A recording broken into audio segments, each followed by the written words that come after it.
জিতলে নিশ্চিত সেমিফাইনাল, হারলে বাড়বে শঙ্কা।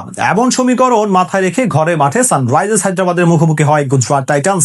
আর টস জিতে বোলিং এ নেমে এদিন শুরু থেকে গুজরাটের ব্যাটারদের টুটি চেপে ধরে পেট কামিন্সের দল। সেখান থেকে প্রতিরোধ গড়ে কেমন করলো স্বাগতিকদের মিডল অর্ডার। জবাব দিতে নেমে হায়দ্রাবাদী বা কেমন করলো এবং করলো কত রান, ম্যাচের ফলাফল সহ বাকি সব এক করে শুনবো এই রিপোর্টে। জিতলেই নিশ্চিত সেমিফাইনাল, হারলে বাড়বে শঙ্কা, এমন সমীকরণ মাথায় রেখেই আহমেদাবাদের নরেন্দ্র মোদী স্টেডিয়ামে আইপিএল এর চলমান আসরে নিজেদের দ্বাদশ ম্যাচে মাঠে নামে সানরাইজার্স হায়দ্রাবাদ ও গুজরাট টাইটান্স। মঙ্গলবার টস জিতে যেখানে শুরুতে ফিল্ডিং এর সিদ্ধান্ত নেন হায়দ্রাবাদের অধিনায়ক প্যাট কামিন্স, আর টস হেরে ব্যাট করতে নেমে ঘরের মাঠে শুরুতেই হোঁচট খায় গুজরাট। কেননা ইনিংসের তৃতীয় ওভারের দ্বিতীয় বলে দলীয় 15 রানে অধিনায়ক শুভমান গিলের উইকেট হারায় স্বাগতিকরা।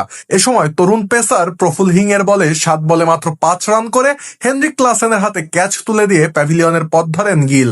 এরপর জস বাটলারকে সাথে নিয়ে মন্থর গতিতে এগোতে থাকেন ওপেনার সাই সুদর্শন। তবে প্রফুল হিং এর দ্বিতীয় শিকার হয়ে পাওয়ার প্লের শেষ ওভারে বাটলার আউট হলে গুজরাটের আকাশে কালো মেঘের ঘনঘটা পরিলক্ষিত হয়।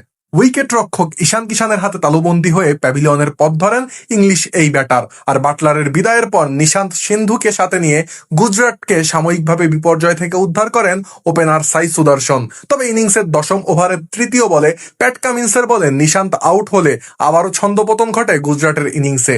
এরপর চতুর্থ উইকেটে ওয়াশিংটন সুন্দর ও সাই সুদর্শনের 41 বলে 60 রানের দারুণ জুটিতে ম্যাচে ফেরে স্বাগতিকরা। তবে 17তম ওভারে সাকিব হোসাইনের বলে প্রফুল হিং এর হাতে তালুবন্দী হয়ে সাজঘরের পথ ধরে সাই।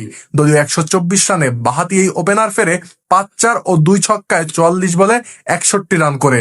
শেষ দিকে ওয়াশিংটন সুন্দর ও জেসন হোল্ডারের 21 বলে 40 রানের দুর্দান্ত জুটিতে নির্ধারিত 20 ওভারে 5 উইকেটে 168 রানের লড়াকু পুঁজি পায় গুজরাট, যেখানে 7-4 ও 1-6 33 বলে 50 রানের দলীয় 164 রানে সাকিব হুসাইনের বলে ঈশান কিষানের হাতে তালুবন্দী হয়ে প্যাভিলিয়নের পথ ধরেন সুন্দর। আর জেসন হোল্ডার 10 বলে 11 রান করে এদিন অপরাজিত থাকেন। বল হাতে এদিন হায়দ্রাবাদের হয়ে 2টি করে উইকেট শিকার করেন প্রফুল ও সাকিব। এর বাইরে অধিনায়ক প্যাট কামিন্স নেন 1টি উইকেট। জবাবে 169 রানের লক্ষ্য তারা করতে নেমে স্বাগতিক পেসারদের বোলিং তোপে শুরুতেই খেই হারিয়ে ফেলে হায়দ্রাবাদ। ফলস্বরূপ ইনিংসের প্রথম ওভারের চতুর্থ বলে 0 রানে সাজঘরে ফেরে অজি ওপেনার ট্রাভিস হেড। এ সময় মোহাম্মদ সিরাজের বলে নিশান্ত সিন্ধুর হাতে ক্যাচ তুলে দিয়ে লজ্জায় পড়ে হেড। আর পরের ওভারের প্রথম বলে 6 হাঁকিয়ে আগ্রাসী সূচনার ইঙ্গিত দেন অভিষেক শর্মা। তবে কাগিসোরাবাদার নান্দনিক বোলিংয়ে ইনিংস বড় করতে ব্যর্থ হন হায়দ্রাবাদের এই ওপেনার। 4 বলে 6 রান করে ইনসাইডে যে এদিন বোল্ড আউট হন বাহাতি এই ব্যাটার। এরপর ইনিংসের চতুর্থ ওভারে রাবাদার বলে উইকেট রক্ষক জস বাটলারের হাতে ক্যাচ তুলে দিয়ে সাজঘরে ফেরেন ঈশান কিষান। আর পাওয়ার প্লে শেষ ওভারে শরণ রবিচন্দ্রনকে আউট করে ম্যাচের নিয়ন্ত্রণ নিজেদের দিকে টেনে নেন কাগিসোরাবাদা ও গুজরাট। এরপর আর ম্যাচে ফিরতে পারেনি হায়দ্রাবাদের ব্যাটাররা, ফলে জয় নিয়ে মাঠ ছাড়ে স্বাগতিক গুজরাট। আর 12 ম্যাচে 16 পয়েন্ট নিয়ে সবার আগে সেমিফাইনাল নিশ্চিত করে শুভমান গিলের দল।